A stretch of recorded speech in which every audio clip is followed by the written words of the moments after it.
Hi, this is Jack Dangermond, and I'd like to take a couple of minutes to share with you some of the work that's going on in the GIS community around the COVID-19 crisis. Before doing that, I want to first say thank you and acknowledge you for the amazing work, the hard work that many of you are putting in. Some of it's heroic, actually. I'm privileged to sit on sort of the front lines of very special projects that are happening. And so for the next few minutes, what I'd like to do is share with you some of that work to give you a sense of what's occurring so that you might adopt it and adapt it for your own organization to make your organization better and also help the world in this time of crisis. I'll do this by sharing a series of slides. First, I'd like to just get this one point across. Around the world, around this country, around your regions, the GIS community is responding. It's collaborating and sharing approaches and models and apps and data in various ways, and I'm very proud of this. The pattern that is emerging is one of building an information system for pandemics. GIS support teams are standing these up, bringing different web services together and supporting these applications of surveillance and planning and logistics, operations, executive awareness and presentations of real-time awareness, situation awareness, and also increasingly engaging communities, but also collaborating agency to agency working together. The applications coming out of this are also very exciting. The most common one that you, I'm sure, are aware of is the dashboard. And this application here at Johns Hopkins is probably the most popular of those, showing billions of maps being made every day to tell the world what's going on in not exactly real time, but close enough. But this same pattern is being applied in WHO, World Health Organization, by organizations like FEMA and the Red Cross, states, cities, hospitals, for example, Loma Linda, are standing these up and using them extensively. Other applications involved the integration of predictive models, like this one called CHIME, developed by the University of Pennsylvania, with mapping so that you can actually forecast the curve of the epidemic and then see it spatially, and then allocate these forecasts to to show how they impact various facilities or various geographies. Another set of applications involve understanding vulnerable populations, understanding them with business geographics, infographics, for example, integrated population profiles. And over on the right, you can see location and allocation modeling, allocating people to a site, but also supporting the idea of picking centers like targets, such as treatment centers or temporary hospitals. And then finally, allocating resources to those centers in systematic and spatial ways. What's occurring is the development of enterprise GIS systems for pandemic response. And these are some examples of them. They're happening in FEMA, of course, as you would imagine, and also many states and local governments. The US military has deployed it across the services and across the country in NORTHCOM. These bring together different kinds of relevant data, case data, movement data, like social movement data, facility data, population data, and they organize it as services to support various apps.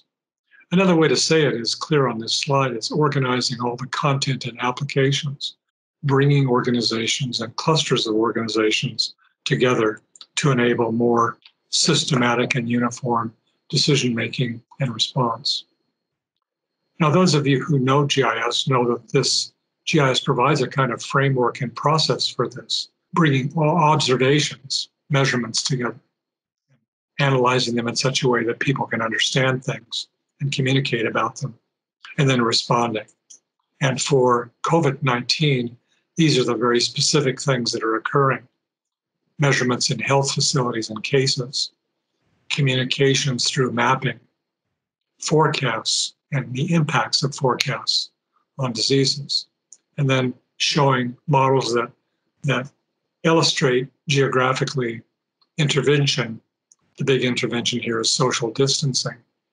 And then doing analysis to test for testing site and treatment site selection. These are using classic location allocation tools, and then allocating resources rationally. And finally, engaging the community through hub and related tools.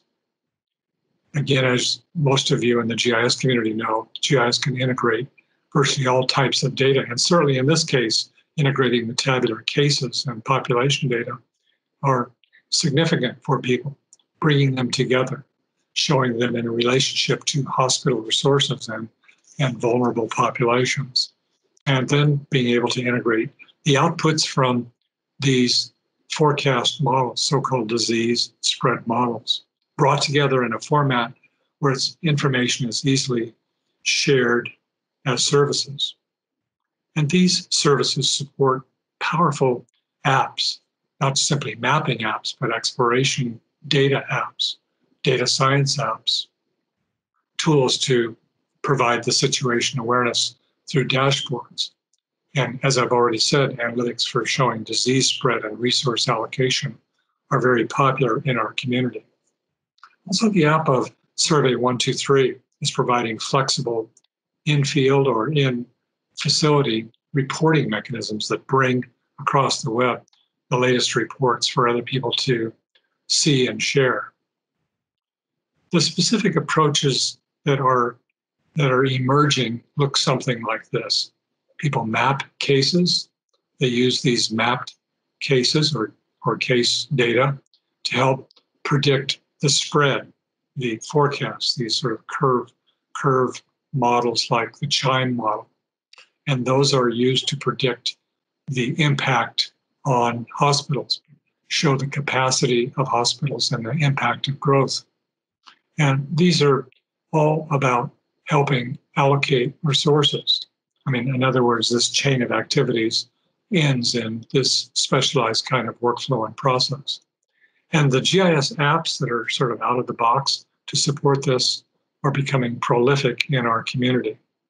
Again, speaking to the role that you as GIS professionals are doing, is you're helping organizations understand and predict at many different scales. Modeling and analytics are kind of a central part of this work, looking at patterns, modeling predictions, and then again, doing site selection. Again, all of these classic for GIS professionals. There is a requirement to build an information model, just like any other sort of GIS.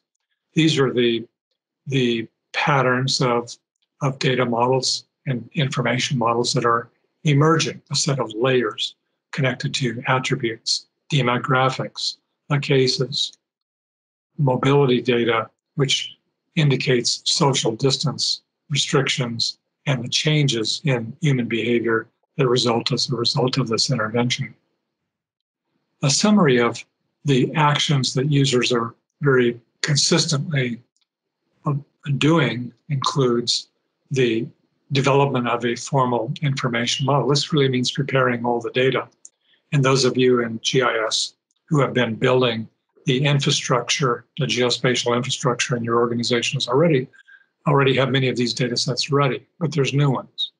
And then analyzing the health and demographic data, understanding those communities that are really at risk. Then modeling the spread, applying the EPI model, as they're referred to, these curvilinear models, to show the spread. And then measuring social distance effectiveness. This really, again, means when a political leader says stay home, we can look a few days before they say that and a few days after they say that and see the effect. And a remarkable thing is occurring, by the way. People are consistently, regardless of age or education or wealth or race, they're all staying home in a kind of a uniform way. A fifth dimension is determining when and where hospitals reach capacity. And this is so critical because as the forecasts are made, being able to allocate resources to them is critical. Where can we move ventilators around, which is the last in this list? Identify optimal testing and treatment sites, but also allocating resources to get to the right location at the right time.